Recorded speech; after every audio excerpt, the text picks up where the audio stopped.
बिस्मिल्लाहिर्रहमानिर्रहीम। Next part जो हमारे इस लेक्चर का है वो है एंगुलर वेलोसिटी।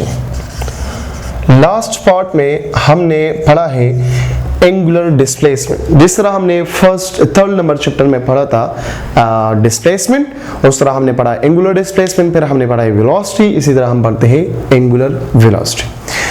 तो वहां पर अगर आप लोगों को याद है तो हमने कहा था कि rate change of angular displacement is known as angular velocity, और थर्ड नंबर चैप्टर में हमने कहा था rate change of linear displacement, या हमने कहा था rate change of displacement is called velocity. ठीक है, अगर हम कहें rate change of linear displacement is called linear velocity, एक ही डायरेक्शन में मोशन करता है, वन डायमेंशनल मोशन। ठीक है, तो जो वेलोसिटी वन डायमेंशनल मोशन में पैदा होता है उसको हम कौन सा वेलोसिटी कहते हैं? लीनियर वेलोसिटी कहते हैं। ठीक है, इसी तरह rate change of angular displacement, ठीक है, सूडो वेक्टर है, रोटेशनल मोशन करता है, इसको हम एंगुलर डिस्प्लेसमेंट कहते हैं, जो एंगल प्रोड्यूस होता है। ठीक है, तो जब डिस्प्लेसमेंट चेंज होता है, कौन सा डिस्प्लेसमेंट? एंगुलर डिस्प्लेसमेंट, उसको हम कहते हैं क्या? Angular velocity. ठीक है, सिंबल क्या है एंगुलर वेलोसिटी का? एंगुलर वेलोसिटी का सिंबल है ओमेगा। क्या हम कहते हैं? ओमेगा कहते हैं, मतलब इस तरह हम इसको रिप्रेजेंट करते हैं, ओमेगा। अब यहां पर देखो, मैंने कहा है कि omega is equal to rate change of angular displacement is called velocity. कौन सा वेलोसिटी? Angular velocity. क्या मतलब हुआ इसका? इसका मतलब ये है बेटा, ये एक सर्कल है, ठीक है, यहां से लेकर यहां तक ये क्या है? रेडियस है। ठीक है, अच्छा, ये पॉइंट नंबर ए है, यहां पे पॉइंट नंबर बी है, यहां पे पॉइंट नंबर सी है, यहां से लेकर यहां तक एक बंदा आ गया, यहां से लेकर यहां तक आ गया, यहां से लेकर यहां तक आ गया। ऐसी पॉइंट्स जो है बहुत ज्यादा बनाता हूं, हर जगह पे जो है ये अपना डिस्प्लेसमेंट जो है वो चेंज करता है। मतलब यहां से लेकर यहां तक ये हो गया R1, यहां से लेकर यहां तक R2, R3, R4, R5, R6, R7, R8, Rn। ठीक है, ये रेडियस इसका सेम होगा, जस्ट यहाँ पे जो है क्या होगा, यहाँ से लेकर यहाँ तक ये S है, तो ये क्या होगा? S1, S2, S3, S4, S5, S6, S7, S8 up to so on and so far। तो हम लिखते हैं यहाँ पे, देखो एंगल तो हर जगह पे बनता है ना, एंगुलर डिस्प्लेसमेंट भी चेंज होता है, जैसे जैसे ये चेंज होता है तो एंगुलर डिस्प्लेसमेंट भी चेंज होता है। आप लोगों को तो पता है S is directly proportional to theta, या theta is directly proportional to S, ये हमने पढ़ा है। जब इसमें चेंजेस आते हैं तो इसका मतलब इसमें भी चेंजेस आता है, इन दोनों में चेंजेस सेम आते हैं, इसलिए हम यहां पे कहते हैं कि rate change of angular displacement is called angular velocity बेटा। तो फिर हम इसको लिख सकते हैं omega is equal to theta f minus theta i divided by T2 minus T1, ऐसे भी लिख सकते हो। थीटा किस चीज के बराबर है? किस चीज के बराबर है? Theta is equal to S divided by R, उस तरह भी लिख सकते हो। समझ आ रही बात की? तो यहां पर rate change of angular displacement ये हमें क्या देता है? एंगुलर वेलोसिटी देता है। अब आ जाए इसके यूनिट की तरफ। यूनिट क्या है इसका? सेम यूनिट से, रेडियन पर सेकंड, रिवॉल्यूशन पर सेकंड एंड डिग्री पर सेकंड। रिलेशन आप लोगों को पता है बेटा। फॉर एग्जाम्पल, अगर आप लोगों से कोई पूछे कि 1 रेडियन पर सेकंड ये कितने डिग्री पर सेकंड के बराबर है, आप लोगों को पता है, वही relation between radian and degree. ऐसे भी आ सकता है कि 2 pi radian per second is equal to dash degree पर सेकंड, ऐसे भी आ सकता है बेटा। समझ आ रही बात की? ठीक है। ऐसे भी आ सकता है कि पाई divided bye 2 radian per second is equal two degree पर सेकंड, रिवॉल्यूशन पर सेकंड। डिग्री में ज्ञान होगा, रिवॉल्यूशन में मांगा है, वही है जो हमने पढ़ा है कहां पर, ये एंगुलर डिस्प्लेसमेंट पर और प्लेन एंगल पर पढ़ा है। ठीक है। डायमेंशन क्या है, रेडियन का तो डायमेंशन नहीं है, डायमेंशनलेस है, तो इसका डायमेंशन क्या होगा, ये होगा t पावर -1 डायमेंशन। ये क्या है, t पावर -1 इसका डायमेंशन हो गया। फॉर वन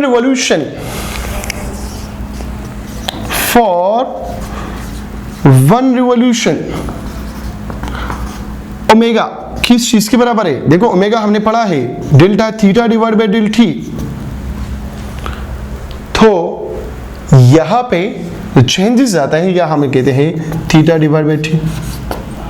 थीटा किस चीज के बराबर है,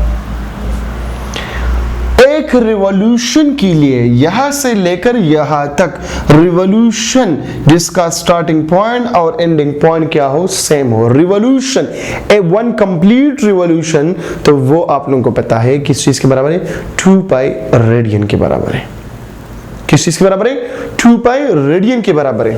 तो हम लिखते हैं यहां पर कि theta omega is equal to, यहां पर लगाते हैं 2 pi divided by t, 2 pi divided by t. ये आ गया क्या, 1 रिवॉल्यूशन के लिए हो गया।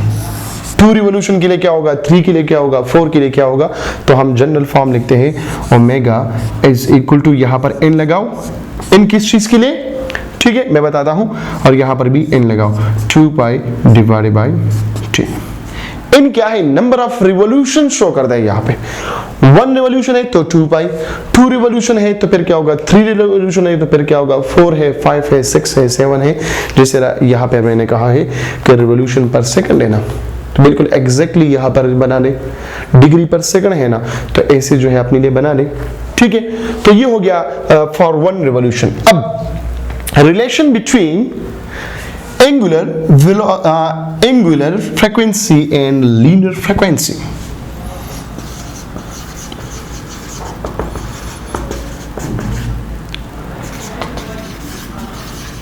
Angular frequency and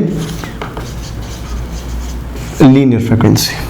यहां पर देखो omega is equal to 2 pi divided by t. अब देखो जब यहां से एक बॉडी मोशन करता है और वापस इसी पॉइंट पे आते हैं तो कितना टाइम लग गया, उस टाइम को हम कहते हैं क्या, 1 टाइम पीरियड कहते हैं। क्या कहते हैं, टाइम पीरियड उसको हम कहते हैं। The time required to complete 1 revolution is called time period. तो मतलब टी जो है ये हम कैपिटल टी से रिप्लेस कर सकते हैं, क्योंकि 1 रिवॉल्यूशन है ना, तो 1 रिवॉल्यूशन के लिए ओमेगा किस चीज के बराबर है, 2 पाई डिवाइड बाय टी के बराबर है। तो इसलिए मैंने स्मॉल टी को टी से यहां पे लगा दी। तो ओमेगा इज इक्वल टू क्या होगा, 2 pi divided by t. 1 revolution है, आप लोगों ने पढ़ा है frequency is equal to number of cycle per unit time period, लेकिन यहाँ पे साइकिल कितने हैं, 1 साइकिल है। तो इससे मतलब ये हुआ कि इसका यूनिट ये भी हो सकता है cycle per second, radian per second, RPH. चलो मैं दोबारा इसकी तरफ आता हूँ फिर। अच्छा n क्या है, n 1 के बराबर हो गया, तो फ्रीक्वेंसी बराबर है 1 डिवाइड बाय टी। तो इसको हम लिख सकते हैं कि ये बराबर है 2 पाई इंटू एफ। यह रिलेशन बना दे कि ओमेगा डिवाइड बाय एफ ये बराबर है 2 पाई के। 1 रिवॉल्यूशन के लिए, 2 के लिए क्या होगा, 3 के लिए क्या होगा, 4 के लिए क्या होगा, तो हम कहते हैं कि omega divide by f is equal to n divide by 2 pi. n क्या शो करता है, नंबर ऑफ रिवॉल्यूशन शो करता है, नंबर ऑफ रिवॉल्यूशन शो करता है। ठीक है, अब इसको उल्टा करे बेटा, इसको क्या करें, उल्टा करें। सो f डिवाइड बाय ओमेगा फिर किस चीज के बराबर होगा, 1 डिवाइड बाय 2 पाई के बराबर होगा। क्लियर है? तो ये हो गया relation between angular frequency and linear frequency. ठीक हुआ। अच्छा यहां पे मैं दोबारा आता हूं कि जो यूनिट्स है रेडियन पर सेकंड, रिवॉल्यूशन पर सेकंड, ठीक है, ऐसे भी आ सकता है। मैं जस्ट बताता हूं, अक्सर एमसीक्यूज में आते हैं, फिर आप लोगों को समझ नहीं आती कि ये किस चीज के बराबर है। अक्सर एमसीक्यूज में आता है कि क्या बता दूं मैं कि एंगुलर वेलोसिटी बराबर है 5rph, ठीक है। टाइम कितना है? 2 सेकंड है। कहता है एंगुलर डिस्प्लेसमेंट किस चीज के बराबर होगा? एंगुलर डिस्प्लेसमेंट किस चीज के बराबर होगा? अगर वेलोसिटी किस चीज के बराबर हो? 5rph के बराबर हो। तो what is mean by rph? rph क्या होता है? या इसकी जगह आ गया cph आ गया, इसकी जगह आ गया cps आ गया, इसकी जगह आ गया rps आ गया। तो इसका मतलब क्या है? cph या rph या rps। तो इसका मतलब क्या हो सकता है बेटा? देखो CCRR, देखो इसको मैं लिख सकता हूं रेडियन पर सेकंड है ना, तो रेडियन पर और भी इसका यूनिट है, रेडियन पर मिनट भी इसका यूनिट है। समझ आ रही बात की? तो हम इसको इस तरह भी लिख सकते हैं ना, R रेडियन पर, ये हो गया और ये हो गया second, RPS radian per second,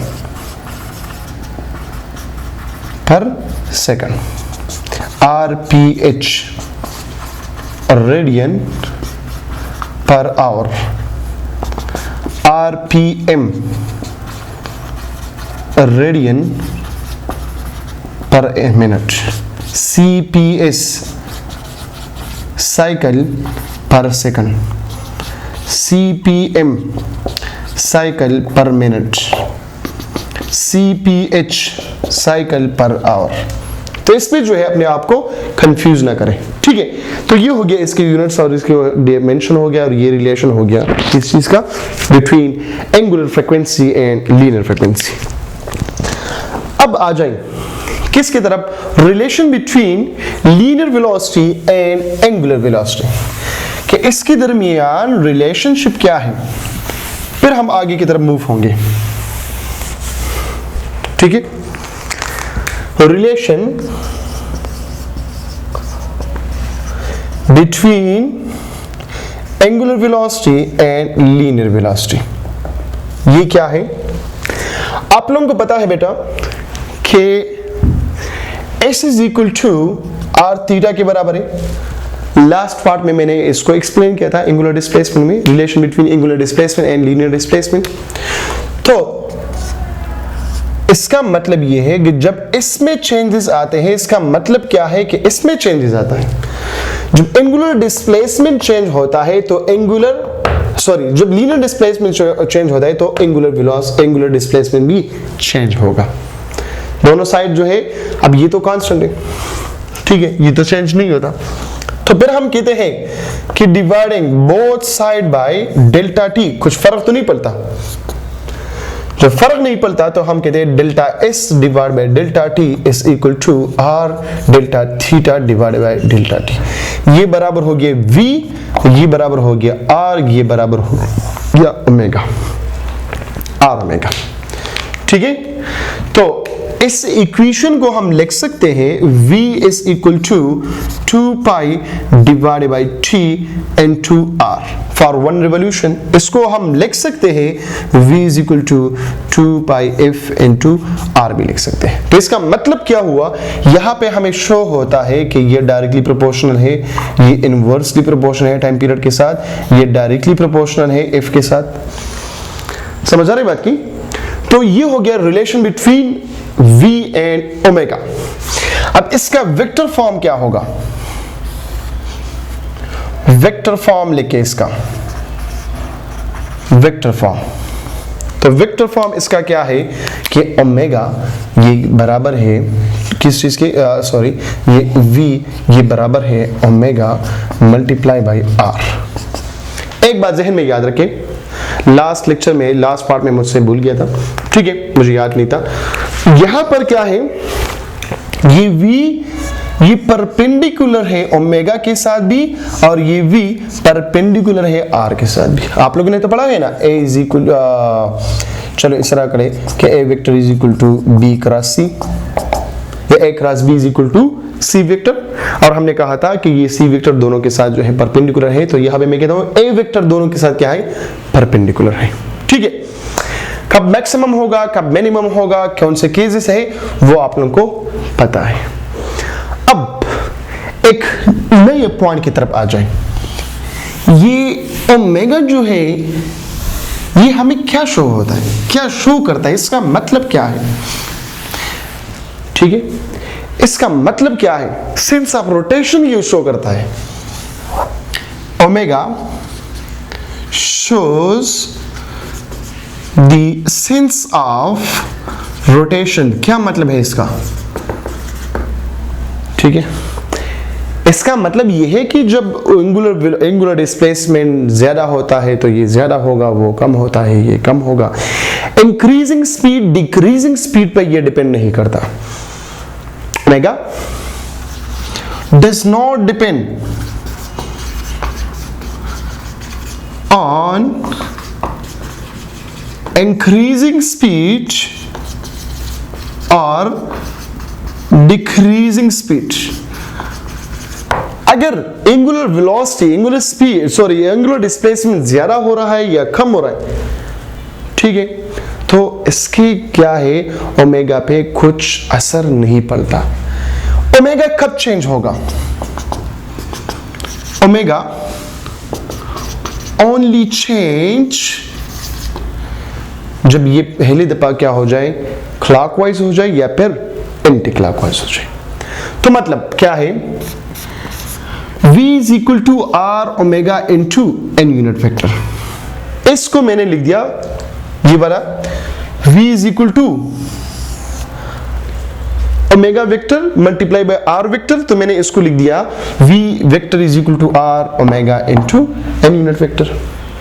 मतलब ओमेगा पॉजिटिव होगा जब एंटी क्लॉकवाइज डायरेक्शन हो, ठीक है, एंटी क्लॉकवाइज। ओमेगा नेगेटिव होगा जब क्लॉकवाइज डायरेक्शन हो। आप लोगों को तो पता है ना, positive direction anti clockwise, negative direction clockwise, ठीक हो गया। तो ये बन गया आप लोगों का क्या, एंगुलर वेलोसिटी। चलो इसको थोड़ा सा मैं समराइज करता हूं कि आप लोगों के लिए याद हो जाए। ईटा की स्टूडेंट्स है, मैंने इसको एक्सप्लेन किया, आप लोग उसी में होंगे कि सर ये तो ट्यूशन की क्लास नहीं है, तो जब ट्यूशन की क्लास नहीं है तो फिर क्या है। अच्छा देखो, omega is equal to del theta divided by del t, ठीक है। वेक्टर क्वांटिटी ये ऑलरेडी मैंने यहाँ पे साइन लगाए हैं, यूनिट है इसका रेडियन पर सेकंड, ठीक है, आरपीएच, ठीक है, डीपीएस, डीपीएच डिग्री पर second, degree per hour etcetera. Dimension है इसका t पावर -1, ठीक है। हम लिख सकते हैं कि omega is equal to 2 pi divided by t, फिर हम लिख सकते हैं omega is equal to 2 pi f, फिर हम लिख सकते हैं omega divide by f is equal to 2 pi, फिर हम लिख सकते हैं f divided by omega is equal to 2 pi, ठीक है। फिर हम लिख सकते हैं v is equal to r omega, फिर हम लिख सकते हैं v is equal to r 2 pi divided by t, या v is equal to 2 pi f into r, ठीक है। वेक्टर फॉर्म में लिखें v is equal to omega multiply by r, या हम लिख सकते हैं v is equal to r omega into n unit vector. Omega positive है एंटी क्लॉकवाइज डायरेक्शन में, ओमेगा नेगेटिव है क्लॉकवाइज डायरेक्शन में। समझ गए बात की, ठीक है। ये जस्ट ये शो करता है, और ये जो है डज नॉट डिपेंड, चलो मैं इस तरह लिख रहा हूं, does not depend on increasing और डिक्रीजिंग स्पीड। तो ये क्या बन गया, आप लोगों का फुल लेक्चर बन गया। ठीक है, अपनी सादी ऐसी ही लिखे तो समझ आ जाएंगी। ठीक है, इसके बाद जो है नेक्स्ट लेक्चर में हम डिस्कस करेंगे इंशाल्लाह एंगुलर एक्सेलरेशन, फिर मुख्तलिफ ग्राफ्स इसके दरमियान कि किस तरह जो है ये चेंज होता है कि नहीं होता। अभी मैं एक्सप्लेन करने वाला था, लेकिन बहुत ज़्यादा गर्मी है, आप लोग बिल्कुल देख सकते हैं मेरी तरफ, मेरा हालात बहुत ज़्यादा ख़राब है। ठीक है, तो आज के लिए जो है इतना ही काफ़ी है। नेक्स्ट लेक्चर में मिलते हैं एंगुलर एक्सेलरेशन में, और फिर फर्दर जो है मैं इसको इंशाल्लाह 3 लेक्चर में ख़त्म करूँगा। अपना बहुत ज़्यादा ख्याल रखें। Wish you best of luck. Thank you so much. अल्लाह हाफिज़।